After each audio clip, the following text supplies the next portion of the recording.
Pessoal, então iniciando aí mais uma gravação, tá certo? Hoje são 7 de outubro de 2020, são pontualmente 19 horas e 10 minutos, tá certo? Eu vou falar baixo, acho que vocês leram aí na mensagem, né? Que eu mandei para vocês mais cedo em relação à nossa aula. Eu tô passando uma semana bem atípica, tá certo? Acho que vocês leram aí, mas para quem, não para quem perdeu a mensagem, eu vou falar rapidinho.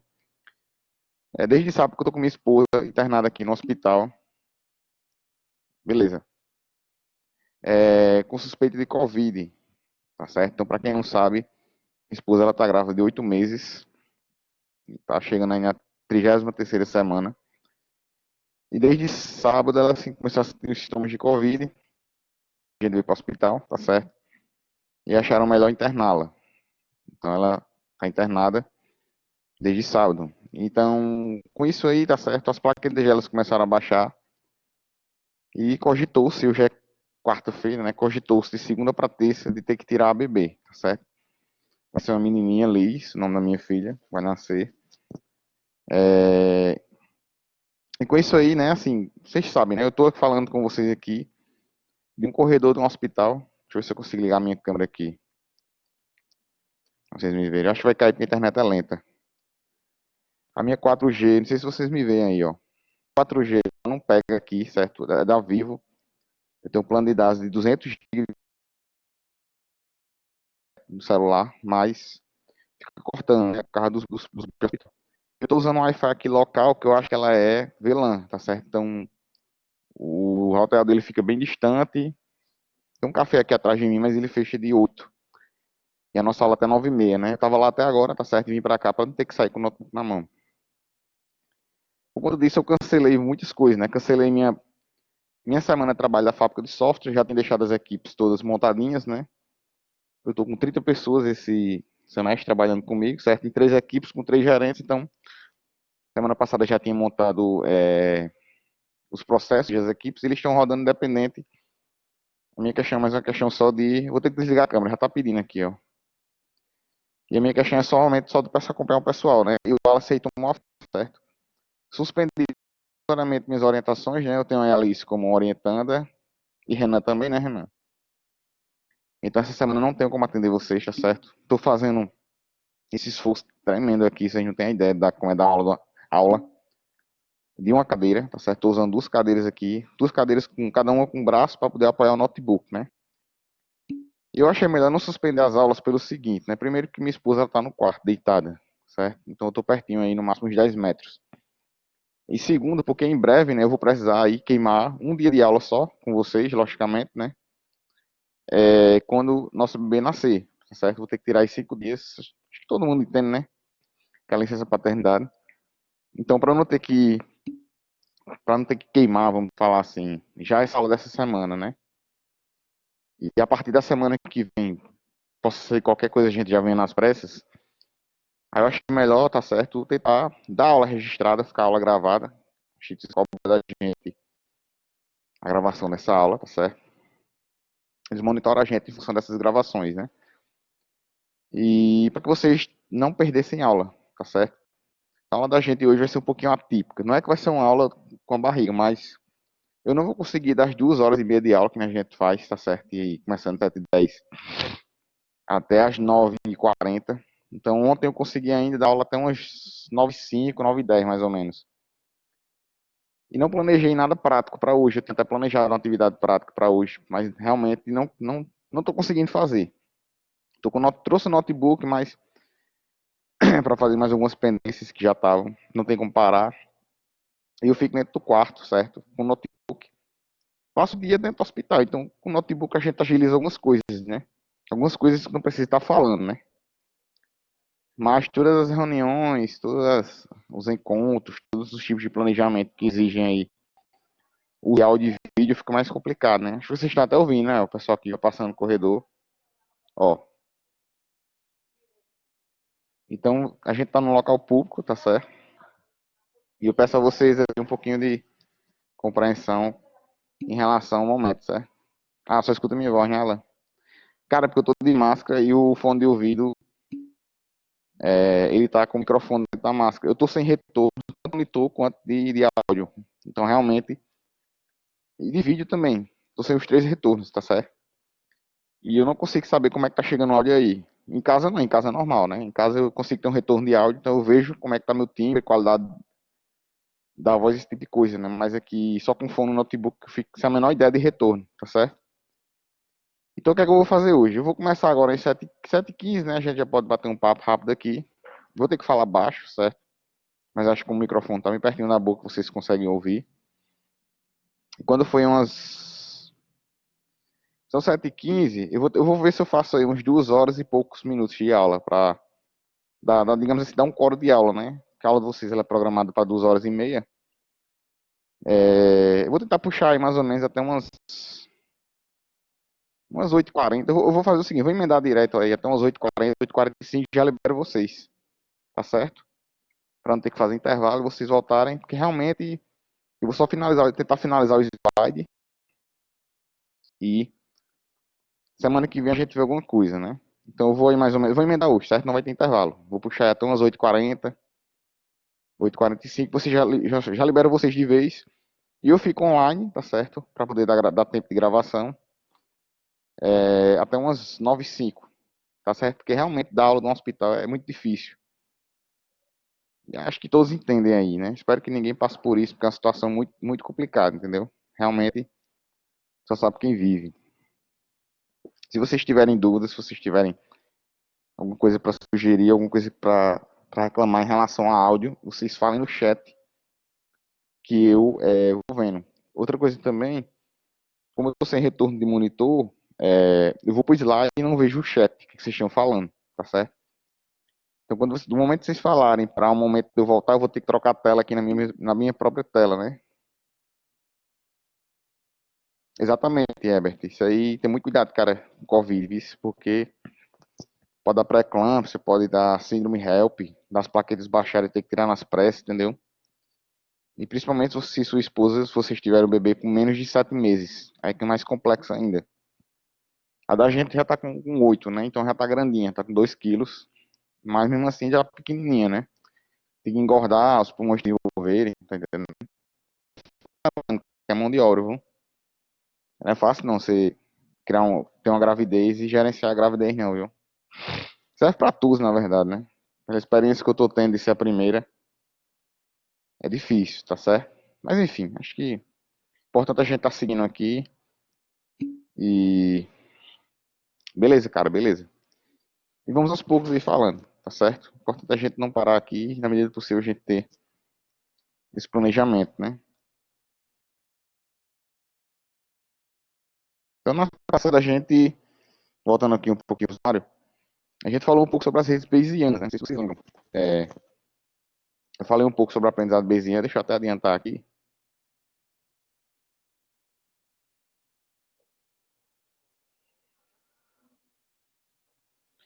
E nós tínhamos falado um pouco sobre o aprendizado baseado em probabilidades, tá certo? Então, a teoria bayesiana, que é a teoria de Bayes, né?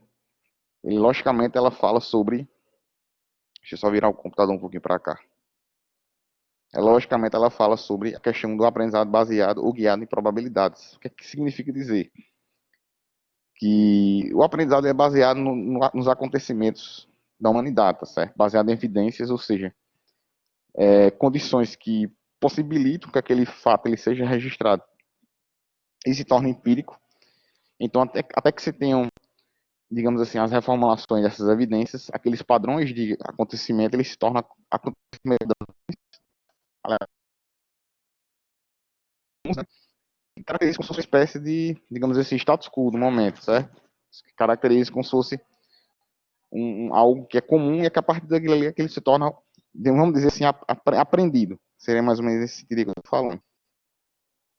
Então, de certa forma, as probabilidades, elas se baseiam, né, só recapitulando rapidinho, nessa regra de Bayes que eu falei, e essa regra de Bayes, ela trabalha com as probabilidades que são incondicionais, né? Então, a probabilidade incondicional é aquela probabilidade que você vai ter uma evidência, que é um fator que causa o efeito, e esse efeito como sendo um acontecimento, só que uma coisa não dependendo da outra diretamente. Uma coisa pode causar a outra, como também não pode causar a outra. Então, Bayes, ele falou nesse sentido aí, né? Dadas condições ou dadas, digamos assim, eventuais situações em que algo pode gerar outra coisa, mas essa outra coisa pode também acontecer sem que esse algo a gere. Então você vai ter uma probabilidade que ele chama não condicional, probabilidade desconhecida, pela qual justamente, na verdade, posteriormente surgiu essa teoria que a gente está estudando agora. E na semana passada eu tinha chegado aí, né, nesses 4 tópicos aí, né, dada a probabilidade da hipótese ela acontecer, dada a evidência que você vai ter, né, dada a probabilidade que a evidência será observada na hipótese, se a hipótese for verdadeira, a probabilidade que a hipótese é verdadeira, não qualquer evidência específica, né, e esse KI seria o número de hipóteses possíveis, porque cada hipótese ela pode se configurar de uma maneira que também seja diferente, né. Então aí a gente chegou também, só comentando, né, no aprendizado que foi conhecido como aprendizado bayesiano, tá certo? Ele é aquele que a gente calcula, né, e reporta diferentes tipos de hipóteses, e essas hipóteses elas são construídas a partir das relações existentes entre suas possíveis evidências. Só que isso aí vai depender também do modelo que você define, né? Porque aquelas evidências elas podem existir para aquele fenômeno, como também outras evidências diferentes, como também o fenômeno pode acontecer sem nenhuma dessas evidências. Então, o aprendizado bayesiano, ele adota, né, ele, digamos assim, abstrai uma visão de um mapa, certo? Uma visão de uma rede, na verdade. Deixa eu só pôr meu celular no bolso aqui. E a notação ela é simples, né? Como vocês podem ver aí. Se eu dar umas paradinhas aqui, porque eu tô com máscara, certo? Para falar com máscara é muito ruim. Que ela fica pegando na boca. E a anotação ela diz mais ou menos esse sentido aí, né? Você joga uma hipótese e dê uma evidência, tá certo? Define seu objetivo de acordo com a probabilidade que você vai ter, né? Que eu também tinha falado também na semana passada. Essa questão da probabilidade a priori, dela ser a probabilidade comum, tá certo? Como, por exemplo, você tem um lançamento de uma moeda para cima. Então a probabilidade de ser cara é 50%, a probabilidade de ser coroa também é 50%. Então ela é a priori porque na verdade ela é o senso comum, né? Mas também você pode ter outras probabilidades que existam, tá certo? Mediante, seja um contexto, seja um cenário, seja qualquer outro fator que você utilize, né, como sendo uma notação comum, certo? A probabilidade a priori de D, no caso de acontecer, que no caso é a evidência, tá certo? Então a evidência ela também tem sua probabilidade, né? Imagina aí, por exemplo, que a gente assiste os jornais que tem na televisão, e os jornais eles dão uma estimativa de chuva, né? Há uma probabilidade de X% ou de umidade de acontecer uma onda da chuva, né? Então, eles não garantem a chuva, eles estimatizam, né? Aquela chuva, para que elas justamente ela possa ser verificada posteriormente. A probabilidade de que o fenômeno ele aconteça e a probabilidade que aconteceu. Que também é outra coisa importante. A correlação direta entre a teoria e o fenômeno é muito importante, porque na verdade, se você não tiver como provar aquele fenômeno naquela evidência, tá certo? Fica difícil você dizer que aquela evidência ela tem um efeito direto, né? Eu acho que até tinha falado algumas semanas atrás, acho que na verdade foi semana passada, foi semana retrasada, sobre a questão das features, né? O pessoal da mineração de dados eles usam. De que uma dada variável, uma dada instância, ela gera um efeito sobre um alvo que você delimita, tá certo? Então seria mais ou menos nesse sentido aí. Será que aquela evidência ela tem um peso direto, aquele efeito, né? Que ele é obtido, naquele fenômeno que ele é obtido, né? E eu também tinha falado na semana passada, estou só revisando mais uma vez, essa questão da regra de Bayes, que Bayes basicamente implementou isso, né? Seja IM uma doença de meningite, S rigidez de pescoço, então o médico sabe, né? Ter possibilidades. A rigidez de pescoço em função da meningite, a probabilidade da meningite e a probabilidade da rigidez de pescoço, certo? E cada uma delas vai se correlacionando, não é se correlacionando, na verdade, uma vai ter um efeito sobre a outra, que a correlação é quando as duas crescem ou decrescem, né, proporcionalmente, certo? De maneira uniforme. E da pessoa tem meningite tática com rigidez no pescoço é de 0,2%, ou ainda 1 em 5 mil. Sempre que a gente tinha falado, né? Na semana passada eu também falei um pouco sobre o aprendizado probabilístico, certo? Na verdade, aprendizado de Bayes é um tipo de probabilidade, é um tipo de aprendizado probabilístico, né? Que se baseia nessas 3 etapas aí. A delimitação da causa e efeito, né? Que a gente tinha falado, certo? As evidências que você tem, dado uma ação ou dado um comportamento que você tem que expressar, e a delimitação das variáveis, que essas variáveis elas configuram aquele fenômeno, elas descrevem aquele fenômeno. que a gente também tinha utilizado, né? E foi aí que eu cheguei, de fato, na representação do aprendizado de Bayes, né? Então, continuando daqui, eu tinha parado aqui, né? Para a gente começar as redes bayesianas. Então, o aprendizado de Bayes, ele, até hoje, ele é representado em formato de uma rede. Por que em formato de uma rede? Tipo uma rede porque ela facilita a representação das topologias que relacionam as evidências e os seus respectivos efeitos pela qual a gente pode ter, né? Aqui, ó. Não estou riscando porque estou usando o mouse aqui, certo? Estou mexendo aqui, mas o mouse está no braço de uma cadeira e o computador está na outra. Por isso que eu não estou riscando com a canetinha, que vocês estão acostumados, né? Aquela canetinha vermelha. Primeiro aqui, cada relação de aprendizado que pode ser denominado como nó em uma rede possível tem inferências, né? As probabilidades das inferências podem causar naturalmente um efeito sobre as probabilidades dos acontecimentos, né? As relações reportam variáveis aleatórias e, de acordo com cada variável, uma probabilidade condicional para aquele evento, tá certo? Então, um evento pode acontecer, como também pode não acontecer, dada a probabilidade que você tem uma coisa inferir na outra. Que aí já descaracteriza um pouco do conceito inicial, né? Que a gente fala no conceito inicial das probabilidades não condicionais, né? E quando essa gente tenta abstrair, a gente tenta representar, digamos, esse tipo de fenômeno, a gente usa aí o aprendizado de Bayes guiado por uma rede Bayesiana, né? Então, as redes Bayesianas, elas compreendem a representação do aprendizado baseada em variáveis que podem ser observadas, tá certo? Tendo como objetivo, digamos assim, delimitar os nós, porque você pode trabalhar com níveis, você pode trabalhar com camadas, por aí vai. Um grafo direcionado pode gerar um efeito, digamos assim, cascata, né? Como a gente pode imaginar. Um evento, ele tem uma probabilidade, e essa probabilidade ela é alterada com a realização de eventos que ou são posteriores ou são anteriores, ou depende daquela probabilidade, tá certo? E cada nó é uma distribuição condicional. Quando ele fala distribuição condicional, é porque você pode ter nós que tem subnós, né? Como, por exemplo, uma probabilidade que depende de outra diretamente. Sei lá, um exemplo aqui, você tem um filho que o seu filho é cartão de crédito que é dependente seu. Então a probabilidade do cartão de crédito com seu nome perder é 2 vezes maior, certo? Se você tiver um filho que tem um cartão de crédito que ele é dependente seu, porque você tem o seu cartão, que tem o cartão do seu filho que está no seu nome. Então, aí já é um cenário que as probabilidades elas estão condicionadas, né? Porque você tem 2 eventos que naturalmente chegam no mesmo efeito.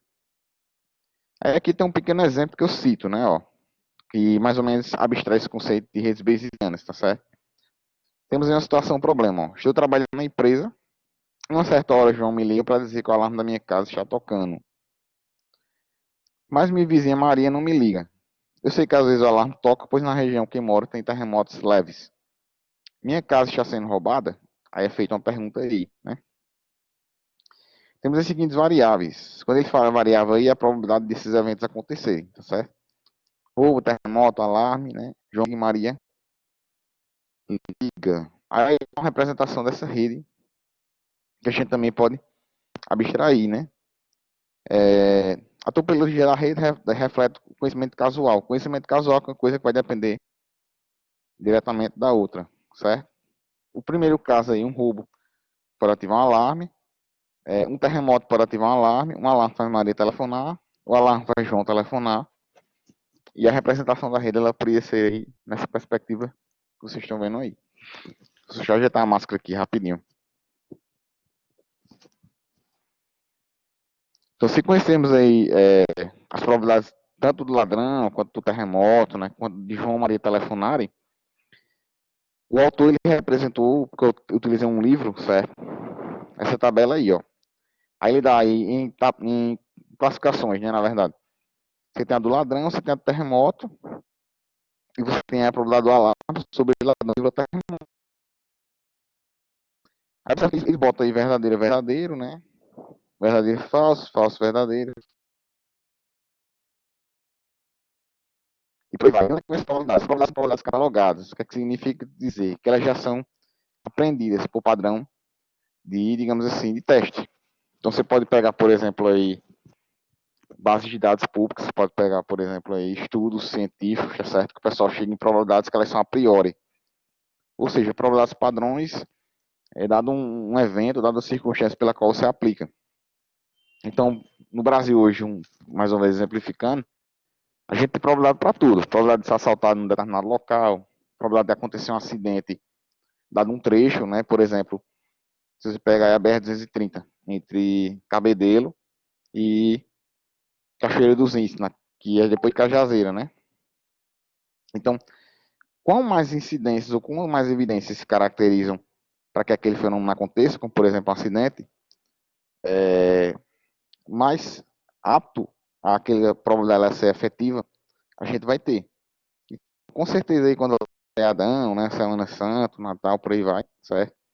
A PRF, os órgãos de fiscalização de trânsito, eles já sabem o trecho que acontece mais acidente. Então, naturalmente, todo ano essa probabilidade dela alimentada, ela é calculada mediante métodos estatísticos que a gente pode escrever aqui também qualquer dia desses aí. E esse aprendizado ele é apenas calibrado, tá certo? Então, não só esse tipo de coisa, mas como o SAMU ou qualquer outro evento que a gente poderia utilizar como fonte para esse estudo que a gente tem. A topologia da rede, ela adquire esse padrão aí, tá certo? Então, você tem um efeito que é o alarme, né? E as causas que são essas outras aí, ó. Causa ladrão, causa terremoto, causa Maria ligar, causa João ligar. E o efeito vai ser o alarme. Então, pode acontecer todas as coisas ao mesmo tempo, como também pode não acontecer nenhuma. Pode ser que não seja nenhum dessas quatro causas e o alarme ele toca. Ou pode ser as quatro de uma vez e o alarme ela toca também. Então, vai depender da quantidade de vezes que esse fenômeno que é tocar o alarme ele vai acontecendo, certo? E esse alarme ele vai poder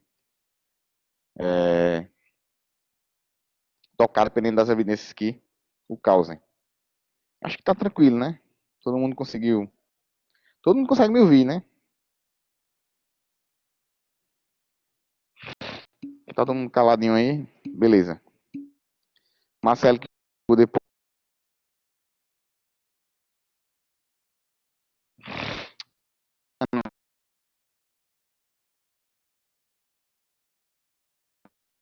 Mas libero vocês, tá certo? Vou ficar na sala de aula até umas 9h05. Por causa do motivo que eu já expliquei na mensagem, tá certo? Quando eu passei. Os demais aí que chegaram. Tá cortando? Marcelo, o áudio. Mas alguém tá cortando ou não?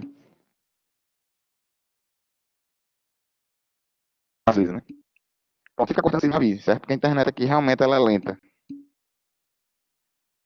Beleza, a internet realmente aqui ela é lenta. Não tenho como controlar. E pior que a do meu celular é mais lenta ainda. Não é nem por causa do plano, mas é por causa do local que eu tô. Beleza? Se começar a acordar demais, me chame no chat. Porque quando eu vejo vocês falando, o barulhinho, né, do chat, aí eu volto pra cá. Porque agora eu tô na tela de vocês, mas eu vou voltar pra tela do slide. Tá certo? Então, continuando aí mais uma vez. Então, a gente chega numa teoria, tá certo? Que, digamos assim, ela é o grande guarda-chuva de todas essas teorias de aprendizado. Por quê? Porque a gente usa premissas ou dados anteriores para que o aprendizado ele evolua, tá certo? Então, grande parte aí da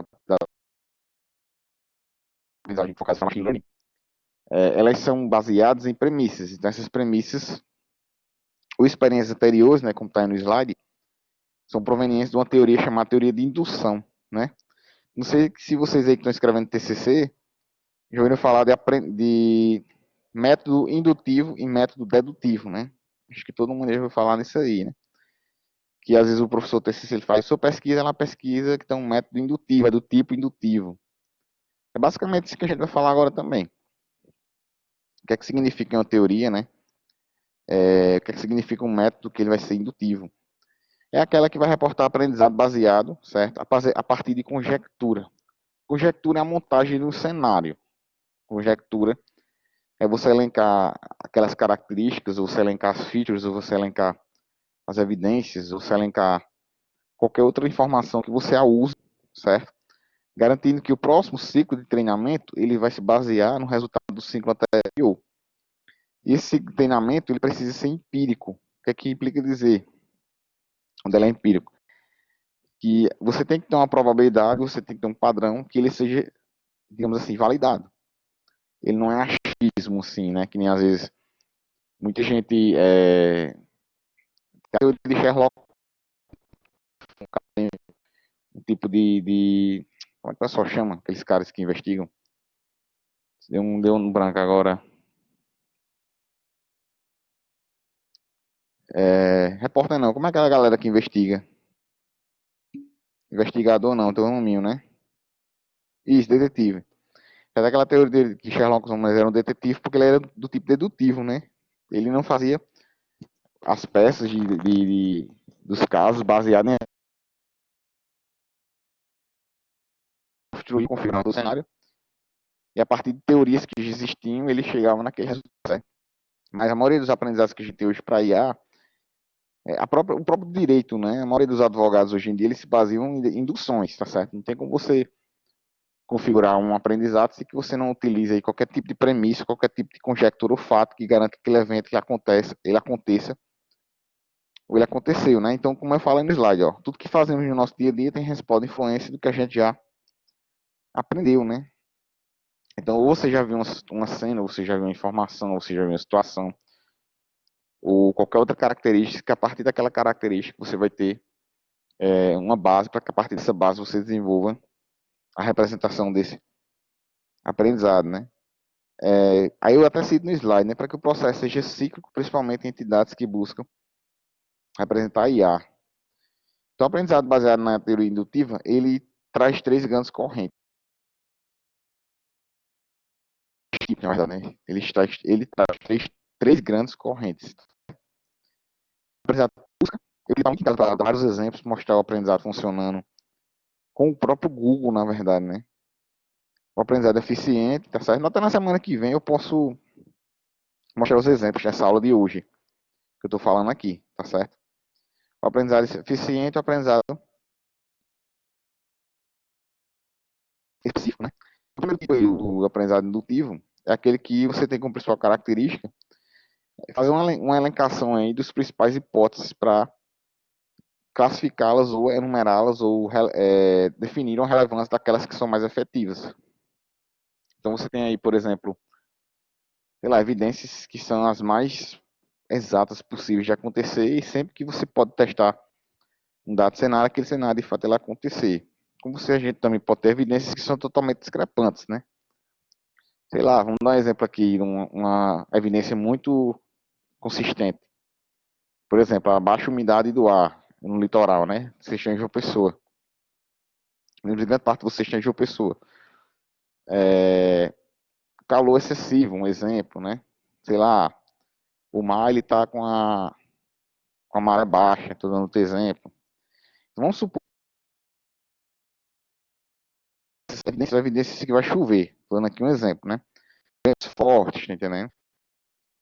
A gente pode ter uma hipótese que vai chover, sei lá, em X minutos, porque você tem evidências que, basicamente, elas são redundantes, tá certo? Elas sempre acontecem, e sempre que chove elas estão presentes, para garantir que aquele tipo de efeito ele aconteceu. Mas também a gente pode ter hipóteses muito esdrúxulas que podem acontecer. Dado um espaço estatístico, isso pode acontecer. Sei lá, o que será que esdrúxulo para acontecer de uma pessoa? Poderia nevar de pessoa? Pode. Poderia ter um terremoto de uma pessoa? Pode. Pode ter um tsunami de uma pessoa? Pode. Enfim, pode, sei lá, Godzilla sair do mar e atacar de uma pessoa? Pode também. Então, tudo que não se prova o contrário, até o que se prove, tá certo? Pode acontecer. Ou vice-versa, na verdade. Então, o aprendizado por busca, ele mais ou menos tinha essa característica aí. Aqui a gente delimite, certo?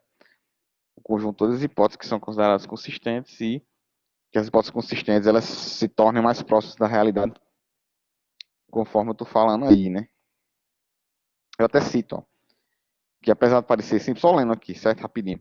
Que apesar de parecer simples, a lógica de busca, ela pode se tornar complicada, né? Por quê? Porque a delimitação do que você considera como sendo hipótese, ela é muito relativa, tá certo? Então vamos pegar o exemplo que eu já vim falando em algumas aulas, né, do desempenho acadêmico. Tem muitos professores, né,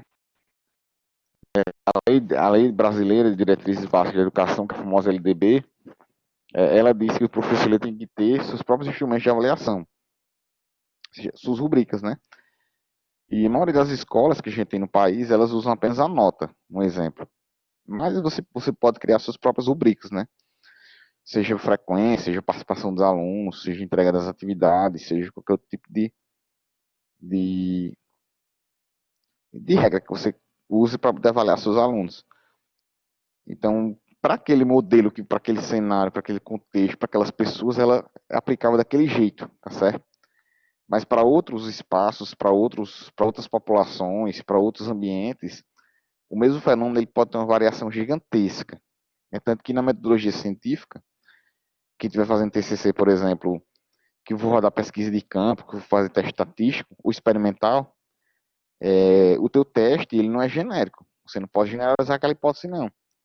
Ah, sei lá, vou dar um exemplo aqui. Vou dizer que JavaScript ela é a linguagem mais rápida do que, sei lá, de outra linguagem de front-end, acho que JavaFX também faz front-end, né? Do que PHP, sei lá, qualquer outra linguagem para você desenvolver em web services. Beleza, você fez uma afirmação muito genérica, você fez uma hipótese genérica. Quais são os web services? Web services na cloud, web services com bancos distribuídos, com bancos locais, vão ter servidores de aplicação, não vai ter, vai ser um container, tá entendendo? Então, tem que ter cuidado. A generalização é muito relativa em relação às coisas. Então, por isso, algumas hipóteses que são mais realistas, mais próximas à realidade, elas vão sempre ter uma observância, né? A partir de que ponto, utilizando quais critérios, utilizando quais pessoas, utilizando quais cenários, por aí vai, né? Essa professora explica que as propriedades devem se tornar mais espaçadas das hipóteses, uma como a gente pode seguir situações. Aí essa professora ela fala um pouco sobre o que a gente chama de espaço de instância, né? Instância, acho que todos pagaram já a programação, logicamente pagaram Java, é quando você apresenta aquele objeto para uma dada classe, né? Então a instância, na verdade, vai ser a combinação das hipóteses, ou a configuração de novas hipóteses, tá certo? Às vezes você tira uma variável de uma hipótese e em outra hipótese bota outra variável diferente. Então, às vezes você, um modelo com um dado efeito que você quer calcular em algumas variáveis que são a causa, você tira 4 e bota 5 no modelo. No outro são 6, você tira e bota 7 ou 8 ou 9. Então, essa questão das instâncias, elas variam bastante também. Não dependem muito da questão do tipo de divisão que você vai dar, certo? Quando eu falei, por exemplo, tridimensionais, né? Porque você pode ter níveis, como as redes sociais elas fazem hoje em dia, né? Sei lá, tu pega o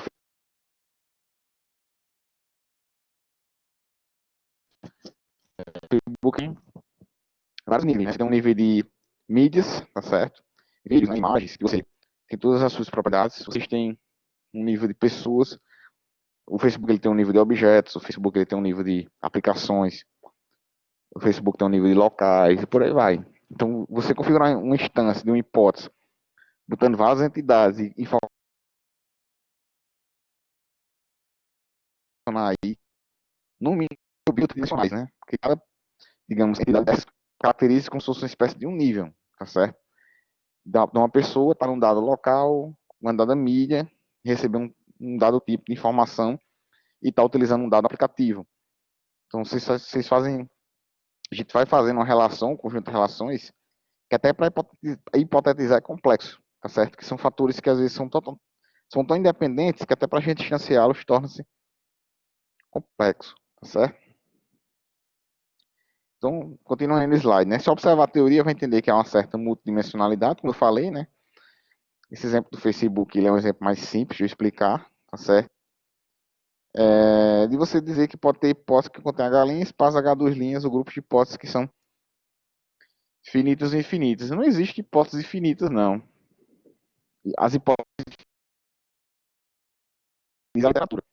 Mas a gente tem que limitar a hipótese, né? Não existe o infinito. A possibilidade do infinito, ela não é plausível, né? Na minha opinião. Ela é calculável, né? Que na própria ciências exatas, a própria matemática delimita o infinito, né? Como algo que não tem fim.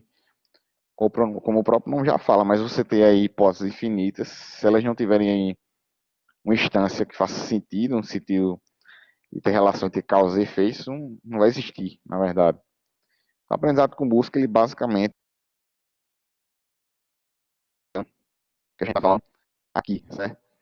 Aí tem três hipóteses, ó, dado esse espaço de distância, e essa hipótese A. A hipótese B está dentro da hipótese A, né? E a hipótese C, ela tem uma relação com a hipótese A. Quem é que poderia me dar um exemplo aí? De uma hipótese A que tem B incluído nela? Deixa eu só fechar meu WhatsApp aqui, senão eu não consigo dar aula. Só um minutinho.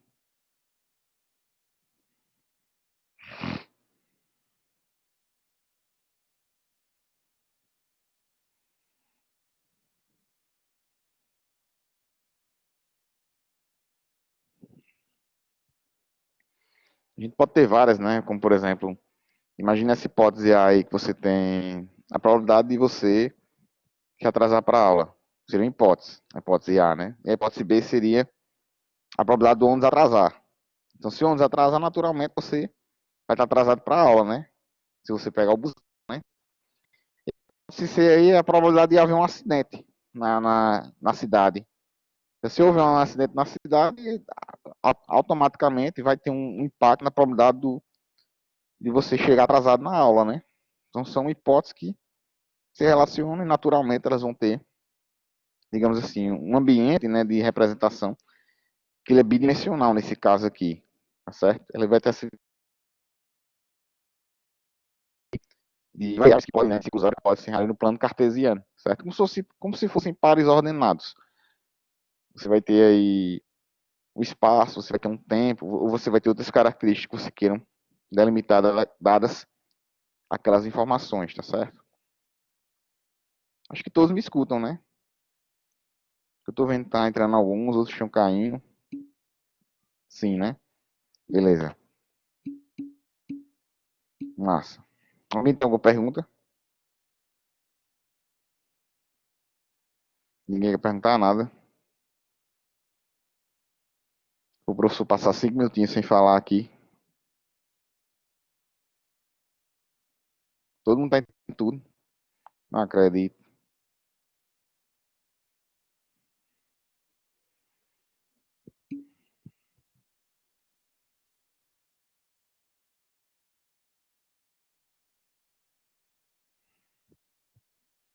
Beleza, gente. Valeu.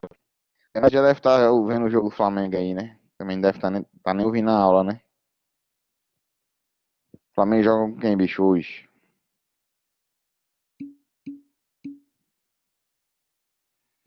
Sport do Recife. Sport é fogo, né? Sport, né? É. Conseguindo aí. Acho que o conceito inicial de busca, todo mundo aí conseguiu entender, né? O aprendizado eficiente, como o próprio nome já fala, ele é muito parecido. Ah, ele é muito parecido aí com o aprendizado de busca, né? Só que a diferença dele é quando você consegue mapear todas as hipóteses, digamos assim, em um espaço, não é chamado perfeito, mas no espaço ideal, vamos dizer assim, certo? Então, você tem 3, 4, 5 eventos, que esses 3, 4, 5 eventos, eles vão ter correlações ou regressões diretas entre si. E no final você consegue mapear um grande cenário, né? Um grande acontecimento, um grande efeito, certo? Ou até um pequeno, estou falando grande em termos de dimensão, né? E a partir desse efeito, você consegue ter hipóteses, você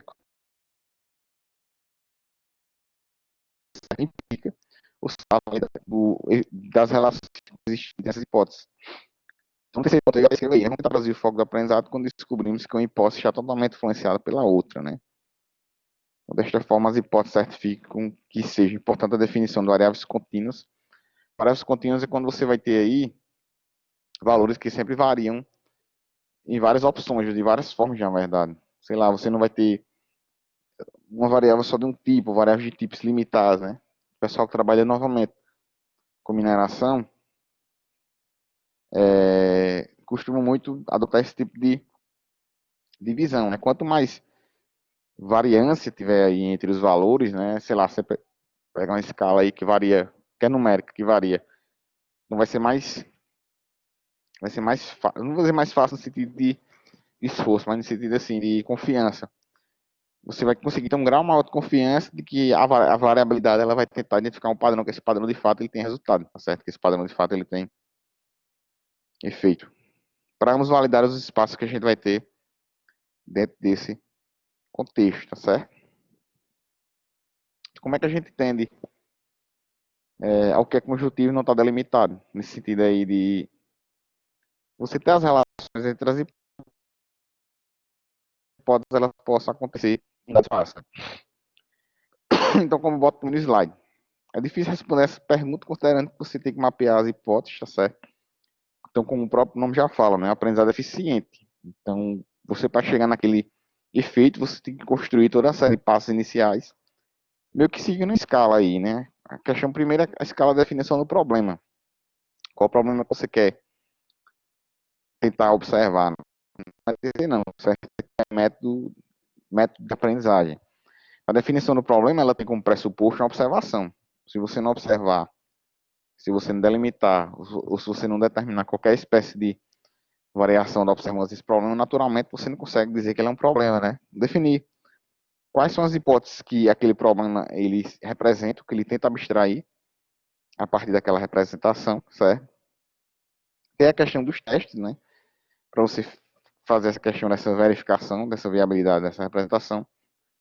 E por fim, a questão dos resultados. Então, observem aí que você vai ter 4 hipóteses, ó, todas construídas da mesma forma, tá certo? E todas dentro do mesmo espaço. Então, o resultado de uma, naturalmente, vai influenciar no resultado da outra, e por aí vai, né? E a relação que vai ter entre elas, na verdade, vai depender do tipo de modelo que você delimita, tá certo? Porque, como o próprio nome já fala, é uma classificação indutiva, né? Então, uma hipótese pode ter peso direto na outra. O duas pode ter peso na terceira, a terceira pode basear nos efeitos das anteriores, tá certo? Então, tudo vai depender de como você modela ou como você define seu modelo de decisão. O modelo de decisão é o modelo justamente que você vai alinhar, que você vai relacionar essas hipóteses que elas vão estar, vamos dizer assim, calibradas entre si. Ele tem um algoritmo que eu não vou explicar, mas eu botei aí para quem gosta de algoritmo, né?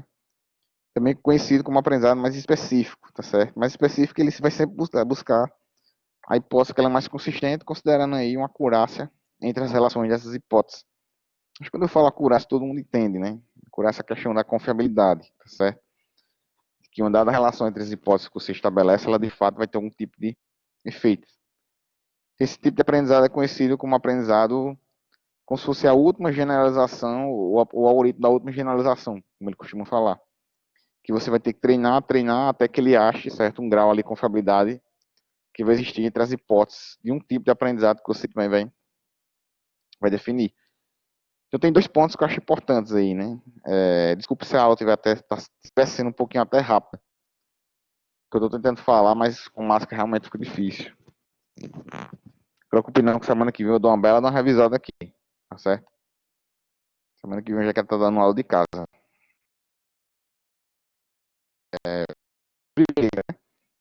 Aí posso personalizar após o resultado, porque você pode ser calibrado, né? Se você estiver puxando uma base de dados, por exemplo, que são transações online, qualquer tipo de transações que sejam baseadas em um modelo que seja online, né? Então aquela base ela está sempre calibrando e a hipótese naturalmente vai estar sempre sendo atualizada também.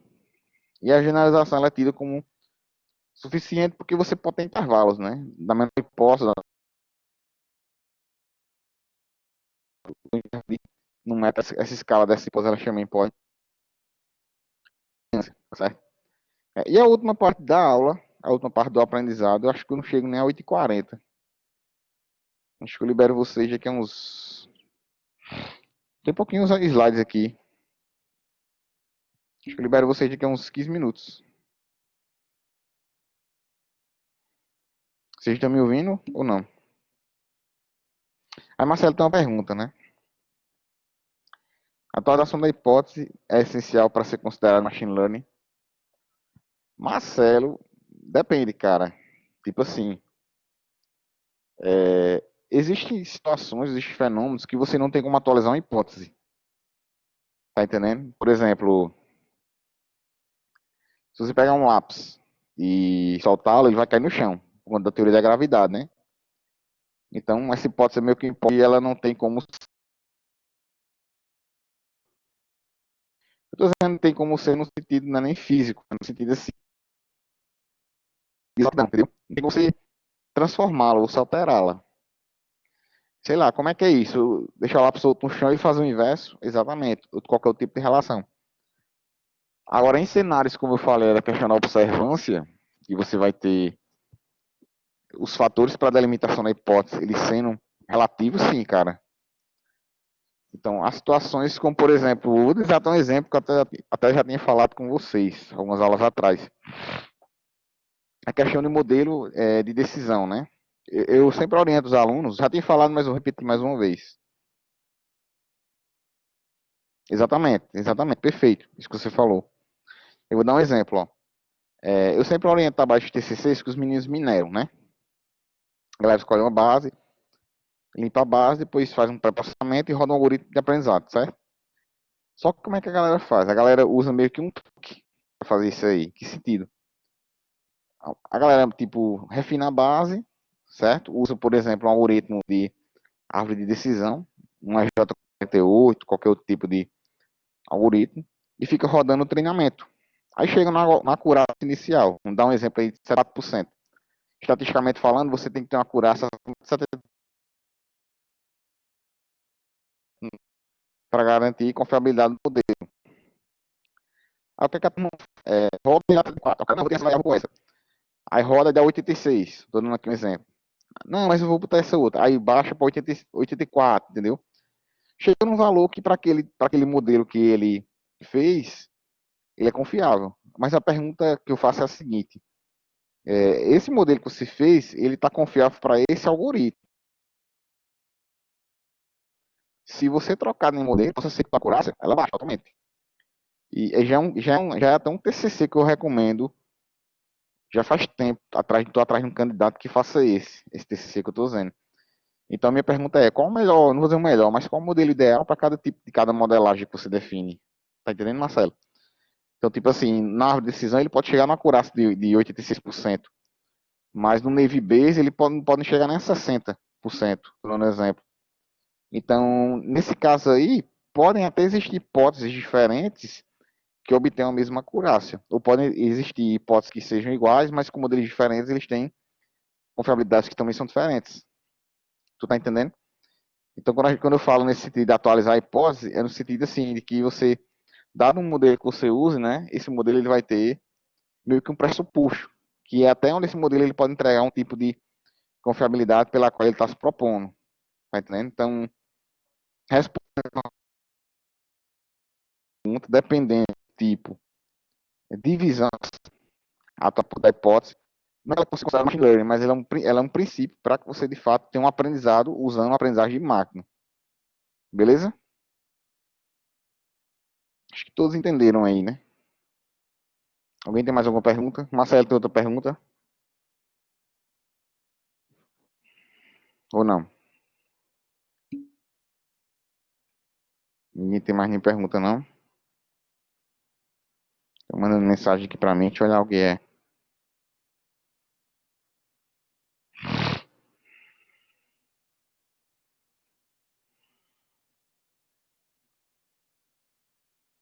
As provas de vocês vão ser dia 21, né? 21 a 27 do 10. Então o pessoal tá mandando aqui.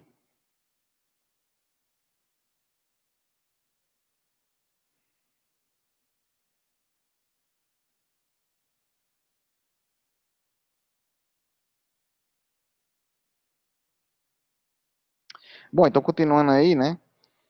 Um outro tipo de aprendizado, que ele é um aprendizado. Não é outro tipo, né? Mas é uma variação. Vamos falar assim, da classificação indutiva.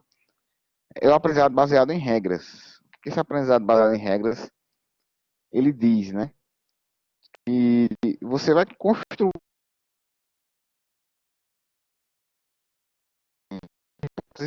e pode ter níveis de lógica, níveis de representação entre elas para a representação das ações. Então, vamos imaginar que a regra ela vai definir um comportamento, ela vai definir a representação do fenômeno, e a lógica que é relacionada ou relativa a esse comportamento, ela vai ser utilizada de acordo com o tipo de expressão que de expressão que você tem que utilizar, certo? Então, eu até falei no slide, né, que as ações comuns em ser desenvolvidas pelas máquinas ou seres inteligentes podem variar no seguinte sentido, né, que cada nova expressão, vocês vão ver quando eu der o exemplo mais para frente, ela pode ter uma representatividade que seja diferente, porque também vai depender do contexto, né?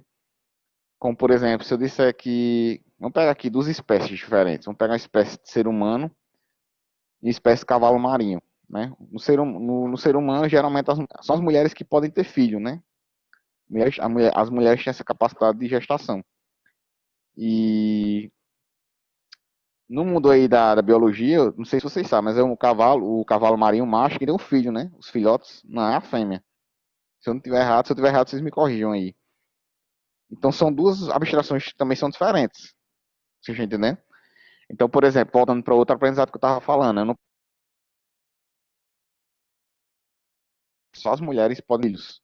Mulheres que eu estou falando no sentido do sexo feminino, né? Se for generalizar para toda a cadeia evolutiva de seres vivos, vamos falar assim. Então, para cada tipo de representação que eu vou construir, eu vou ter que definir essa linguagem para que justamente essa representação ela tenha um tipo de exatidão. E as relações lógicas que eu vou construir entre essas relações, elas de fato caracterizam algum tipo de aprendizado, né? Eu até botei no slide, como é que a gente entende essa visão aí, ó. Aí tem alguns aspectos que eu acho importante a gente falar, como por exemplo, primeiro é que a literatura ela atua com vários tipos de representação, tá certo? Aprendizado. Tem uma área dentro da inteligência artificial chamada lógica indutiva de aprendizado. Aliás, perdão, lógica de aprendizado indutivo, que é você programar, utilizando notações matemáticas, essas relações que vão ter efeito lógico e associativo entre elas, né? E a partir daí você deduzir um tipo de regra, parecido com o que nós fizemos lá no aprendizado, que ele é conjuntivo ou disjuntivo, né? Se eu voltar lá para o comecinho do slide, vocês vão ver que nós fazemos um ciclo de 5 treinamentos. E nesse ciclo desses 5 treinamentos, cada inovação que a gente executa vai ter uma espécie de resultado que vai ser, assim, lido, né? Vai ser interpretado, né? E aí, para que a representação seja suscetível, a literatura recomenda as linguagens de representação, que eu acho que todo mundo também já ouviu falar, né? De linguagem de representação. Deixa eu ver se eu acho no Google aqui alguns exemplos. Vou mostrar a vocês aqui.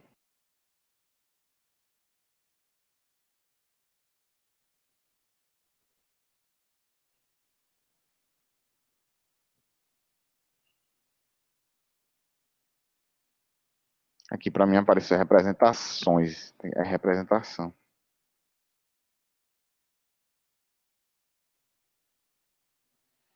Melhor botar lógica indutiva, né? Que não apareceu não aqui.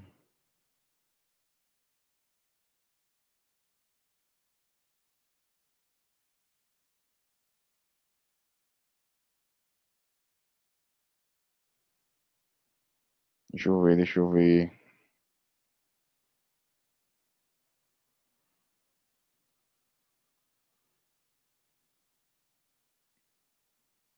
Queria ver exemplos. Espera aí, pessoal. Eu tô procurando aqui rapidinho.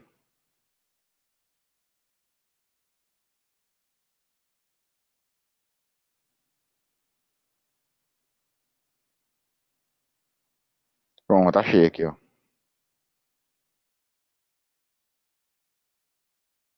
Deixa eu passar minha tela aqui pra vocês verem.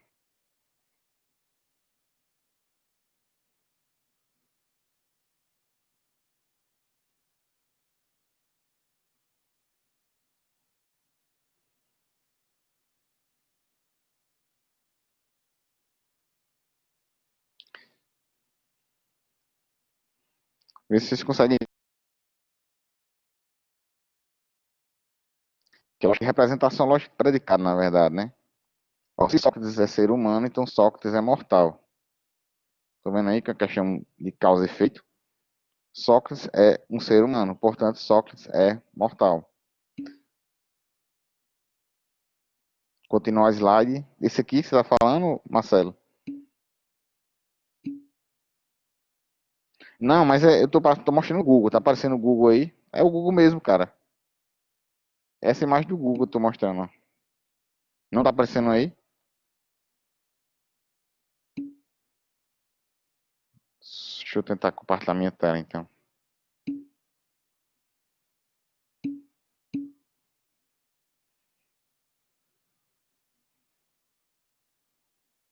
E agora, vocês estão vendo, ó? Acho que sim, né? Essa aqui tem...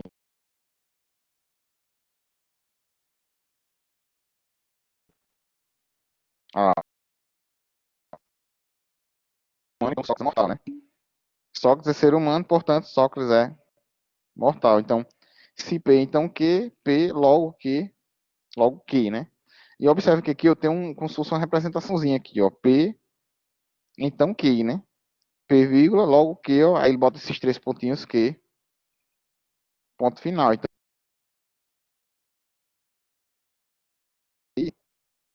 causal as coisas, né? Deixa eu voltar pra cá. Certo? Então, a gente chama isso aqui de linguagem de representação.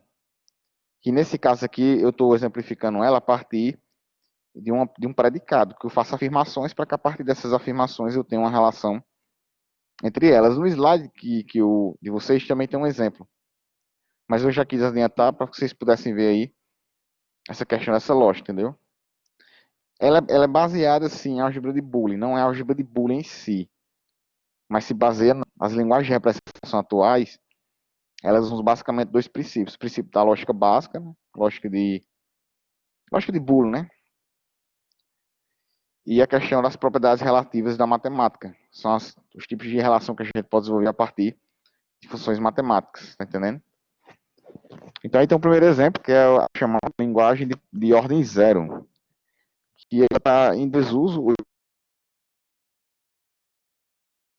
porque ela tem limitação quanto à expressividade, né? Linguagem de ordem zero é basicamente aquela que você vai trabalhar com lógica básica, como por exemplo só is e ous, tá entendendo? Aí aqui a gente tem um exemplo, né? Ó.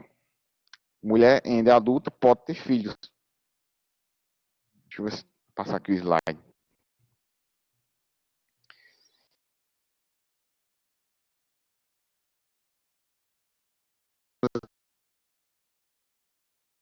São para que ela possa ser realizada de uma maneira mais efetiva, dar logo você cria. Essas entidades, elas podem ter valores, então esses valores podem variar também. Até porque os próprios atributos também podem variar, né? Baseado na lógica que você estabelece. Então, como eu próprio falo no slide, né? Ela é parecida aí com a linguagem de ordem zero, mas tem como diferença a especificação de atributos que recebem valores. Aí nós temos exemplos como sexo igual a feminino, and, faixa etária igual a adulta, classe igual pode ter filhos, tá certo? Então, por exemplo, o sexo pode ser masculino, feminino ou quaisquer outras variações que existam. Faixa etária, enfim, pode ser categórica, né? E a classe pode ter filhos, pode não ter filhos, outras condições que você estabeleça. Então, a própria lógica, ela vai fazer uma construção de relação atributos que ela tem. Por isso que eu queria mostrar alguns exemplos de implementação dessas lógicas, né? A gente pode ver semana que vem. Eu vou ficar devendo esses exemplos para vocês semana que vem, tá certo? Mas a lógica de atributos, ela basicamente ela é usada hoje para várias coisas, né? Para representação de modelos neurais, para representação de modelos de negócio, principalmente, certo? Quando você tem cenários que esses cenários utilizam-se, né, dessas propriedades, para representação de domínios, tá certo? Conhecimento,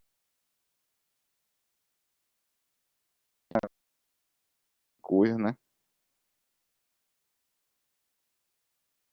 Se baseia nessa lógica de atributos, né? Para poder se fazer uma construção ou um conjunto de relações existentes entre esses objetos pela qual a gente pode delimitar, né? E tem uma linguagem chamada linguagem de lógica de primeira ordem, que abrange, no caso aí, a questão do que a gente chama tanto do predicado quanto do argumento, né? O predicado, vocês viram nesse exemplo que eu mostrei, ele é, digamos assim, uma frase que você delimita, né? E o argumento que aquela frase ela pode variar o tipo de ação que o predicado ele caracteriza, que é basicamente essa questão que eu falei da lógica de programação indutiva, né, da IUP, que pode ter uma abordagem muito mais assim biotridimensional dependendo do tipo de representação que você especifique. Tem um exemplo aí também rápido, né, só para que vocês tentem abstrair, tá certo? Irmã XY. Mulher tem X. Observe que eu vou tendo aí essas entidades, elas vão tendo atributos, tá certo? A entidade irmã, a entidade mulher, a entidade mãe e a entidade mãe. Eu tenho duas entidades mães com atributos que são diferentes, ó. Então, irmã XY, mulher X. Eu tenho mães EX e mães EY, tá certo?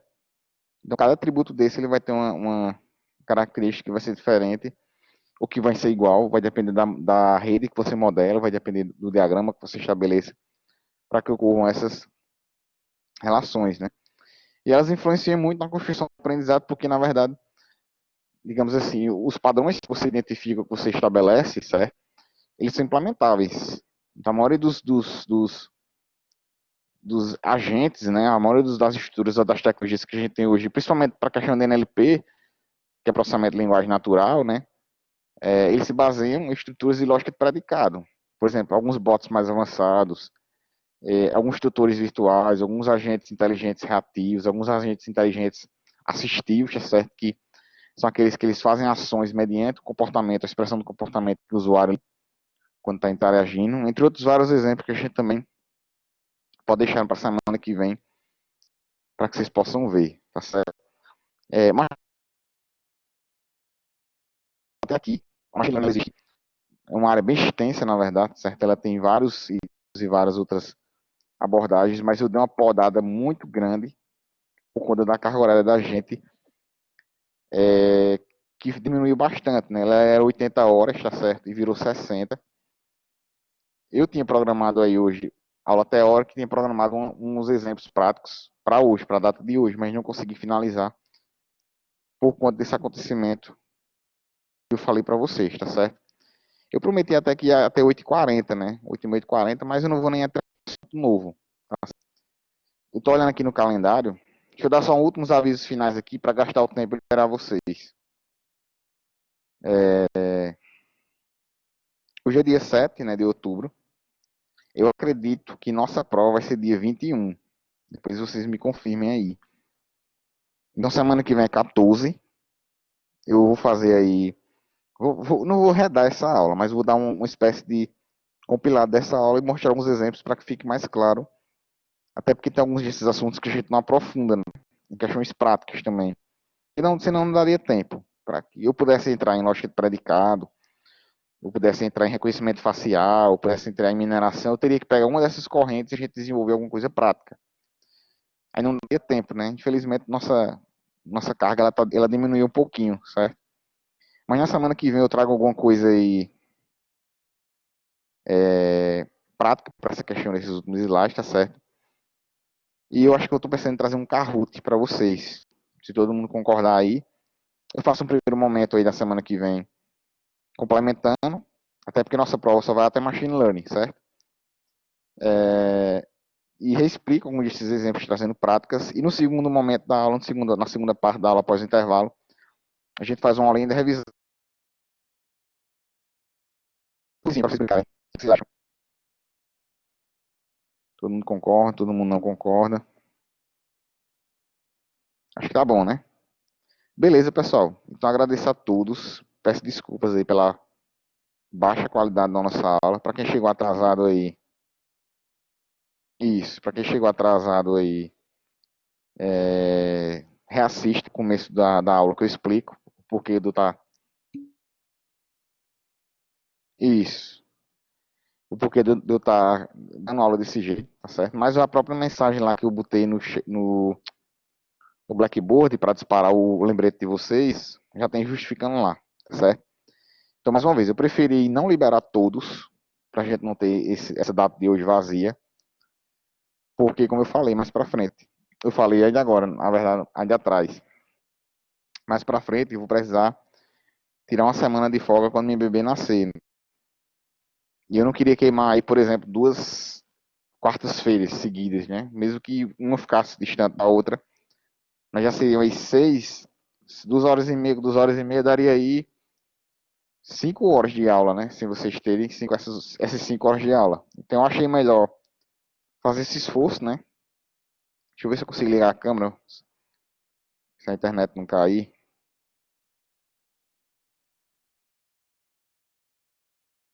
Aí, vê se vocês conseguem me ver aí, ó. Então achei melhor fazer esse esforço, certo? A gente cumprir nossa tabela, a gente ter essa aula, mesmo que não completa, né? Mas pelo menos a primeira parte dela, tá certo? Para ficar uma aula registrada e para que todo mundo tenha aula. Então agradeço demais a compreensão de todos. Eu vou ficar online aí até umas 9h05 para dar tempo de aula, tá certo? E agradeço de verdade. Obrigado, Aline, obrigado de verdade. Então, semana que vem eu vejo todos aí. A Alice e Renan aí, que são os meus orientandos. Tem mais alguém que é me orientando aí? Alice, Renan, acho que só, né? É, que eu tô vendo aqui só. A gente bate um papo aí. Assim que eu chegar em casa eu aviso, tá certo? Quando eu estiver em casa,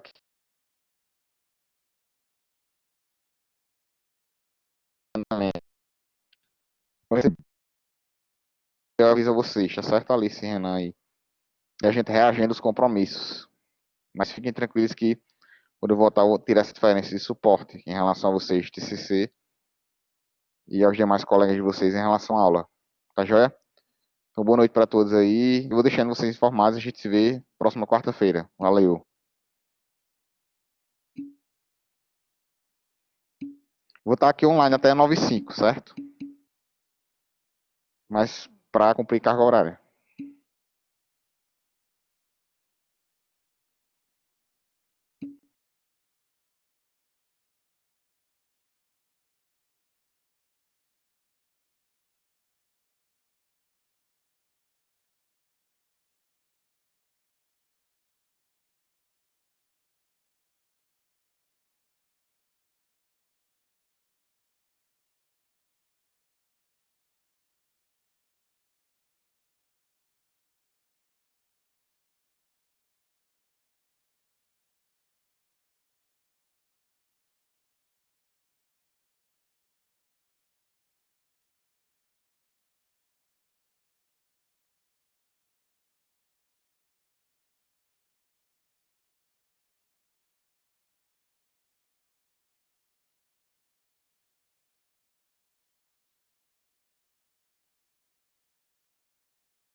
Ai, ai.